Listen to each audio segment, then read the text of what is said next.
Você já viu aquele vídeo que tem um pai que pede para as crianças escreverem as instruções de como fazer um sanduíche de pão de forma com geleia e pasta de amendoim?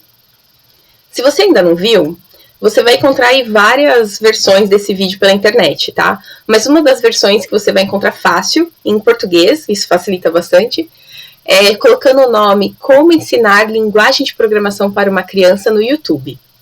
Essa versão, ela tá legendada e a gente facilita as coisas, né? Mas calma, não precisa se preocupar. Nós não vamos falar sobre programação hoje. A gente vai falar aqui hoje sobre instruções. E principalmente instruções de uso. E esse vídeo, ele é ótimo para ensinar sobre instruções. O vídeo começa com as crianças, né? Na verdade, o filho mais novo, ele começa com a seguinte instrução para o pai. Pegue 2 fatias de pão, pegue uma faca para passar um pouco de manteiga de amendoim. Pegue uma fatia de pão e espalhe com a faca para untar. Nesse momento, já deu o primeiro bug aí. O pai, ele começa a passar a faca no pão sem nada na faca, nem no pão. E o filhinho já se desespera. Pai, que isso? Não foi isso que eu quis dizer. E o pai responde, eu tô fazendo o que a instrução diz. Uai. Pegue a fatia de pão e espalhe com a faca. Eles ainda assim, mesmo com esse primeiro bug aí, decidem seguir. A instrução seguinte fala assim, pegue a geleia e passe na outra fatia do pão. O pai pega então o pote de geleia e começa a passar o pote no pão. Pronto. O menino já pega o pote, corrige o pai e fala, precisa abrir o pote de geleia.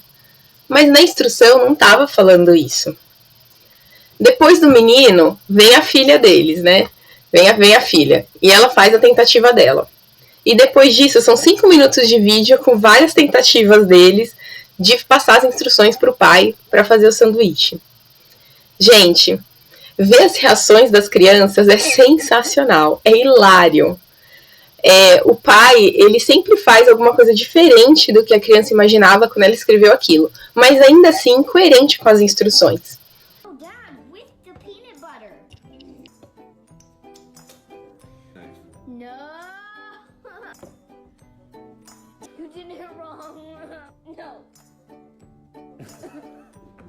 On another piece of... I quit. You're not making any sense. Sorry, ruined it on purpose. He knows how to make one.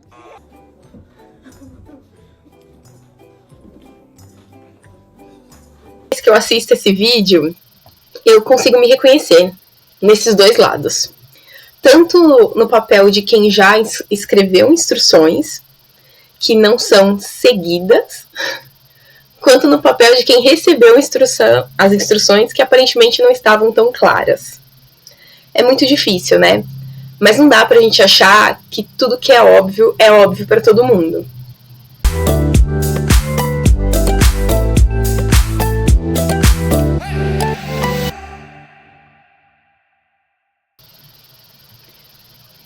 Nada como uma pitada de interpretação de texto para realçar o sabor dessa conversa, né?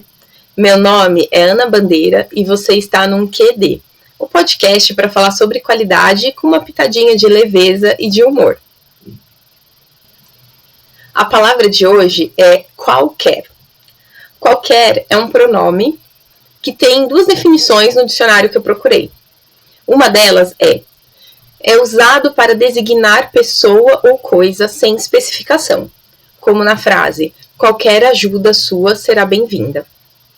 A outra definição, que diz que é usada aqui no Brasil, diz assim, usado para excluir qualquer dos elementos do conjunto referido pelo substantivo ou pronome a que está ligado, como na frase, não aceitou qualquer das desculpas do empregado. O que eu acho engraçado dessa definição é que a própria palavra que está sendo definida, que está sendo explicada, está na explicação. É meio coerente isso, né? Então, para explicar a palavra qualquer, eu uso a definição, usada para excluir qualquer dos elementos do conjunto. Uai, alguma coisa aí de errado não tá certo, né? Mas assim, uma curiosidade super interessante sobre a palavra qualquer é que você já se deu conta de que ela é a única palavra na língua portuguesa que no plural o S vai no meio e não no final? Mas, para a gente não perder o foco aqui, a palavra qualquer está nesse episódio de hoje porque a pergunta do dia é: afinal, qualquer pessoa consegue reproduzir um procedimento apenas com as instruções de uso em mãos? Nós vamos falar então sobre instruções de uso no geral. E para falar isso, eu recebo aqui com muito carinho uma amiga de longa data, uma profissional que eu admiro muito e que já partilhou comigo aí diversos momentos nessa vida. Paloma Silvia de Aguiar é biomédica formada pela Universidade Metodista de São Paulo, com pós-graduação em Administração Hospitalar e Sistema de Saúde e especialização em hemoterapia. Ela já passou por grandes nomes da medicina laboratorial e em diversas especialidades, e atua há 5 anos como especialista em suporte científico. Com uma bagagem dessa, ela é a pessoa ideal para falar sobre esse assunto. Pá, obrigada por aceitar o convite e estar aqui com a gente hoje. Bem-vinda. Obrigada a você, cara. É um prazer estar aqui compartilhando com você desse novo momento. Tá. Então vamos lá. Ó. A gente falou aqui um pouco sobre instruções de uso, né? Se as pessoas conseguem reproduzir aqueles procedimentos. A gente sabe que todo procedimento ele requer uma etapa de treinamento também. Mas eu queria ouvir um pouquinho de você sobre o que você acha em relação às instruções de uso de equipamentos ou de produtos, e se aquela pergunta inicial, né? Se qualquer um consegue ou pode realizar esse procedimento com base nessas instruções. Olha, cara, uma das normativas, né, uma das regras que os laboratórios exigem, as empresas e os laboratórios, é que todo equipamento tenha um manual de instruções. O manual de instruções ele precisa ser em português. O que eu vejo bastante, no Brasil nós temos poucas empresas que produzem equipamentos de diagnóstico in vitro. Então a maioria delas são empresas de outros países e que obrigatoriamente a equipe tem que traduzir esse manual de instruções em português. O primeiro ponto de melhoria é essa tradução. Normalmente, as empresas contratam uma empresa terceira para traduzir os manuais. E não é, obrigatoriamente, uma empresa que entende do negócio. É uma empresa de traduções.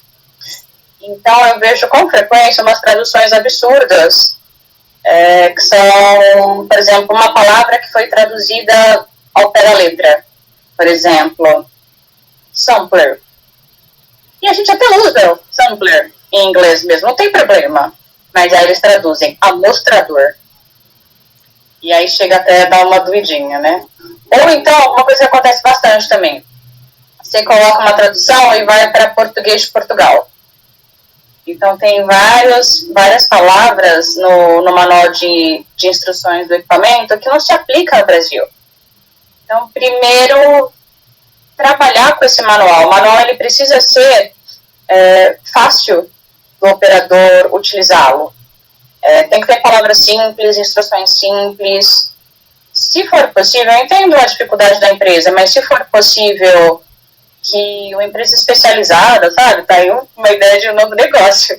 Uma empresa especializada em tradução técnico-científica é melhor, porque aí você vai colocar palavras corretas, né? Você não vai traduzir para um desligamento, shutdown.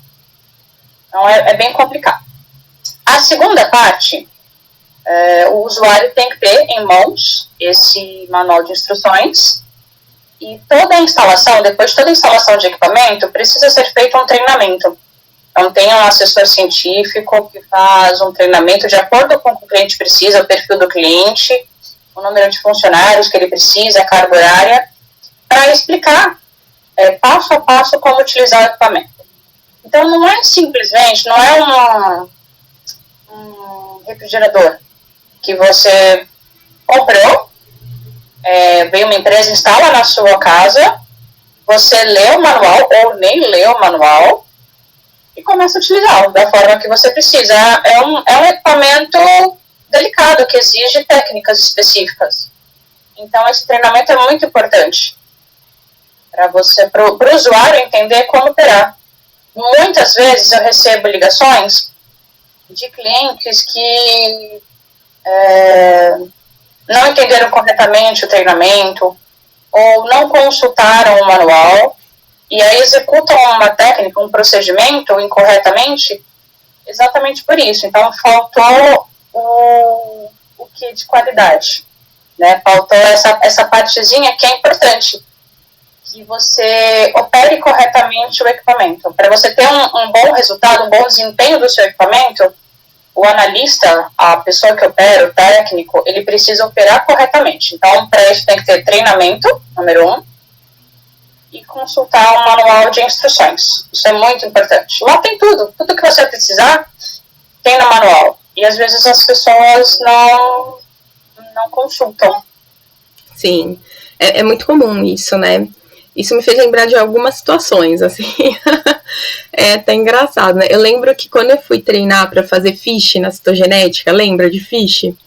Pela primeira vez, a pessoa que ia me treinar me tirou assim do armário uma pasta preta e me deu assim a pasta. Ó, a primeira coisa, lê esses documentos que estão aqui. Aí quando eu abri, era tipo um bulário, assim, era uma pasta com várias bulas das sondas que a gente usava nas reações.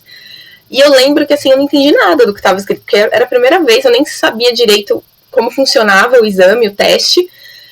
E eu fui entender a importância desse documento e voltei, né, para ler direito, entender tudo, nossa, muito tempo depois e com muita bagagem aí de qualidade, né, já vivência em qualidade. E você comentou, né, que fez a comparação aí de ter uma geladeira ou não, me lembrou de uma outra situação muito engraçada, que eu nunca imaginei na vida, viu? Mas eu já vi o contrário, pá. Eu lembro de uma colega que trabalhava no laboratório e ela fazia um exame que era bem complexo, tinha umas etapas manuais, depois foi no equipamento, era um equipamento complexo, assim. E aí, quando ela casou, ela voltou de lua de mel contando que aí ela chegou na casa nova pela primeira vez, aí foi lavar roupa. E aí ela achou que a máquina de lavar roupa era igual ao equipamento do laboratório, tipo, que você põe o reagente e aí você pode lavar várias vezes. Então ela pôs sabão em pó e amaciante e foi lavando várias vezes. Achando que ela não precisava reabastecer, sabe? Pra você ver que às vezes até o inimaginável, né? Coisas do dia a dia, às vezes não vem com instrução, né? E me fez lembrar até também casos inimagináveis, assim. Uma babá das minhas filhas, que eu deixei lá a instrução, naquele dia tinha que dar abacate para minha filha. E aí comprei o abacate, tinha um abacate na fruteira. Quando eu cheguei em casa do trabalho, e aí eu abri a geladeira, você não vai acreditar o que tinha dentro da geladeira.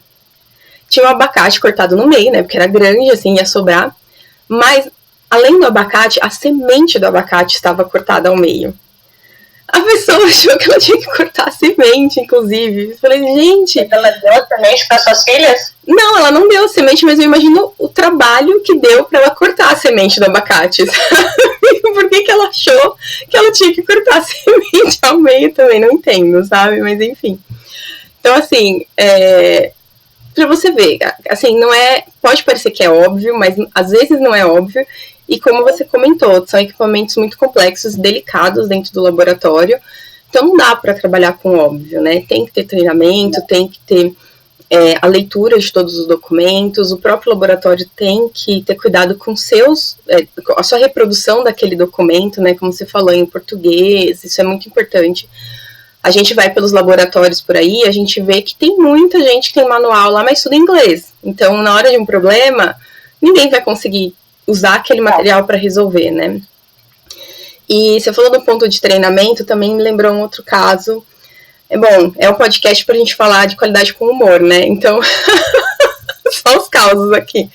Eu lembro também de um outro colega que ele, comentando, né, de quando ele estava lá na bancada e ele ia ensinar alguém, ele falava pra pessoa, o primeiro passo, pega um caderninho. Aí ele explicava, e ele falou, você anotou no seu caderninho? E eu quase infartei quando ele falou isso. Eu falei, como assim caderninho? As pessoas não têm que ter caderninho. Tipo, elas têm que consultar o POP, o procedimento. Se ela tem dúvida, ela vai consultar. Porque imagina a variedade de informações que tem nesses montes. E a gente sabe que os caderninhos existem por aí, que as pessoas têm os caderninhos. Quem garante que a informação que está no caderninho é igual a informação que está no outro caderninho, né? Qual que é a definição de POP? É procedimento operacional padrão. Então, no laboratório, você precisa padronizar.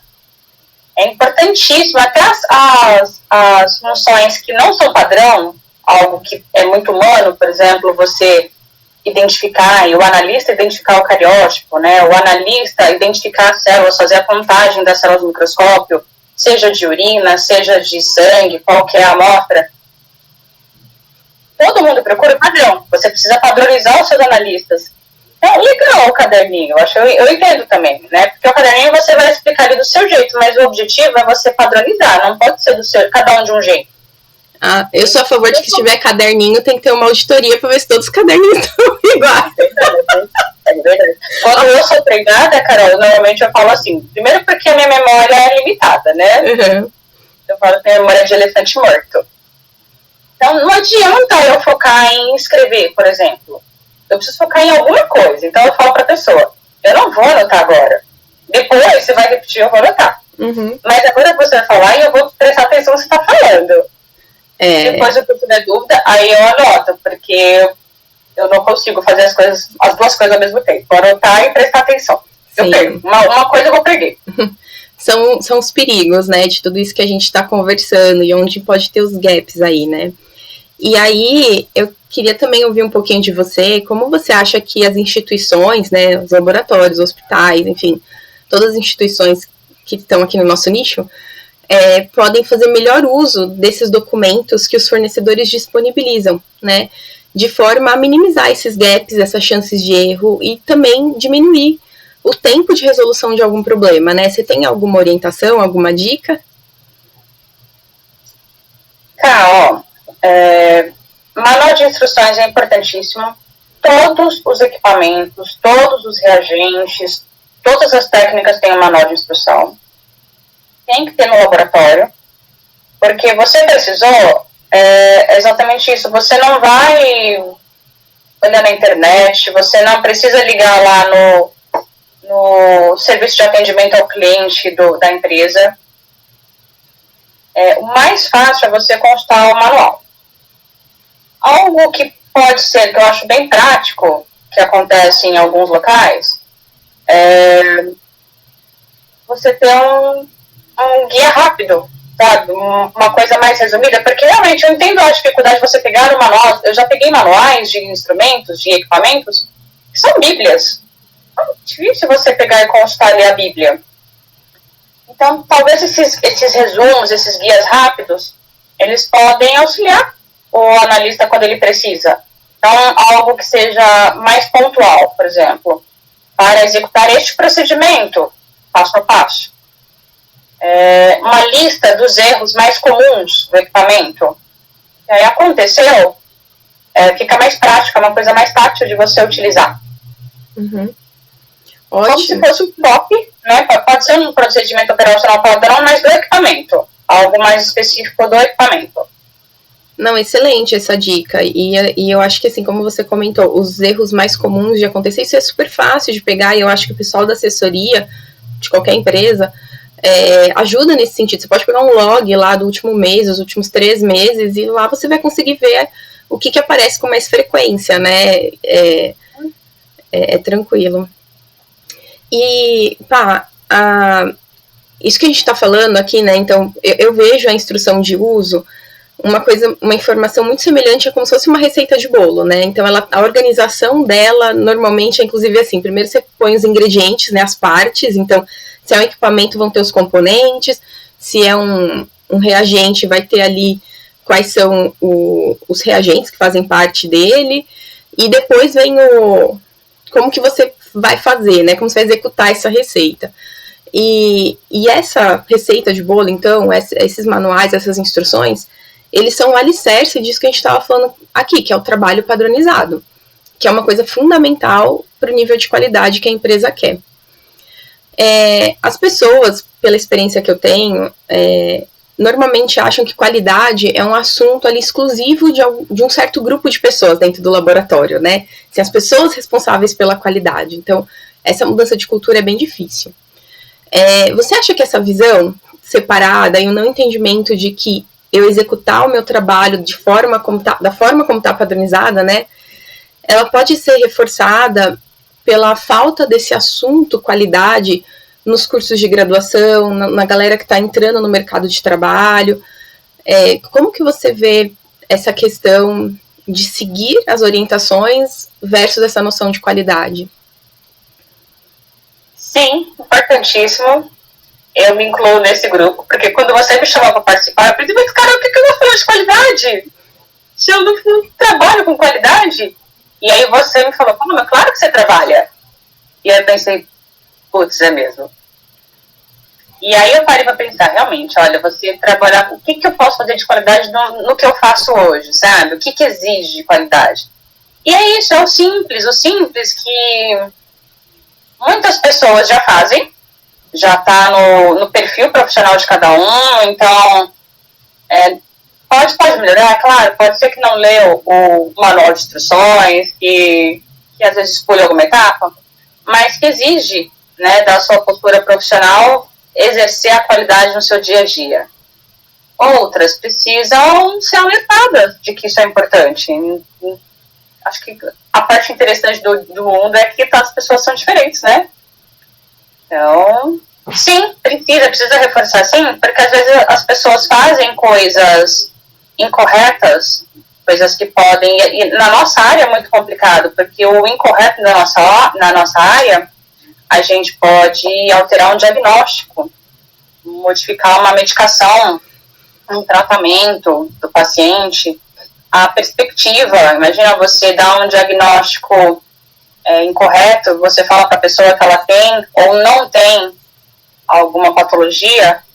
Então, é importantíssimo frisar isso. Tanto na parte educacional, que eu acho que falta um pouquinho, né? Frisar essa parte de qualidade, né? O que você pode fazer para melhorar o que você pretende ser como profissional. E até as empresas, eu acho que as empresas também têm essa possibilidade de melhorar essa cultura. Hoje em dia a gente fala muito em missão, visão das empresas e modificando toda a estrutura, colocar isso também, né? O que a gente pode fazer dentro da empresa para melhorar a qualidade. E às vezes são coisas pequenas. Estamos na era da consciência ecológica, né? E aí a gente vê lá nos e-mails, tem um monte de e-mails que vem escrito assim, não imprima, se não for necessário, não imprima. Por que não? Às vezes as pessoas nem entendem por que não pode imprimir. Então, não é óbvio. Acho que nada é óbvio. Então, reforçar para a pessoa, não imprime porque você está gastando um papel à toa. Se você não precisa dele impresso, ou se você pode incentivar a digitalização, qualidade também é qualidade. Com certeza, pá. É isso, né? Tá tudo interligado e a gente coloca, às vezes, a qualidade num pedestal que não ela acontece ali no dia a dia, né? No que todo mundo faz mesmo, é como eu vejo. É verdade. Tá certo. Pá, muito obrigada por essa conversa, foi incrível, obrigada mesmo. E eu espero você mais vezes se você quiser. O prazer foi meu, Carol. Estarei sempre aqui quando você precisar. Obrigada, pá. Esse foi um quê de qualquer. Como você pode contribuir com esse projeto? Por favor, curte esse episódio em qualquer plataforma que você esteja assistindo. Compartilhe se você achar que alguém pode se interessar. Ou então salve para ver mais tarde. Ou ainda você pode deixar um comentário, seja no Instagram, um quê de qualidade, ou em qualquer uma das plataformas que você está assistindo. Qualquer tipo de engajamento com esse episódio faz com que esse episódio chegue para mais pessoas que estão buscando esse assunto nas redes. Então contribua de alguma forma para que isso chegue para outras pessoas também. Eu agradeço. E se eu falei besteira, por favor, pode me mandar uma mensagem lá no Instagram, quê de qualidade, ou em qualquer outra plataforma que você estiver ouvindo aqui o podcast. E eu vou ter o prazer de corrigir. Agora, se você quer me desafiar, eu aceito o desafio de conectar qualquer palavra que comece com a letra Q a algum conceito ou ferramenta da qualidade. Afinal de contas, essa é a brincadeira, né, gente? Então vamos lá, eu tô esperando o seu desafio. E para fechar o episódio de hoje, nós vamos aqui numa mescla de música e poesia, porque a palavra qualquer me lembra muito a letra dessa música. A música é Aquarela, de Toquinho. Você lembra? É aquela que começa assim, ó. Numa folha qualquer eu desenho um sol amarelo. Lembra? Eu acho que todo mundo deve conhecer essa música, né? Se você não conhece, por favor, dá um Google e me deixa um comentário aí pra falar o que você achou dela. Pra mim, essa música me lembra a minha infância. Eu lembro claramente de quando eu ouvi essa música e ela me emocionava desde quando eu era criança. Então, aproveita, coloca essa música aí na plataforma que você gosta de ouvir, ouve e volta a ser criança um pouquinho por um momento junto comigo. Até mais, tchau, tchau!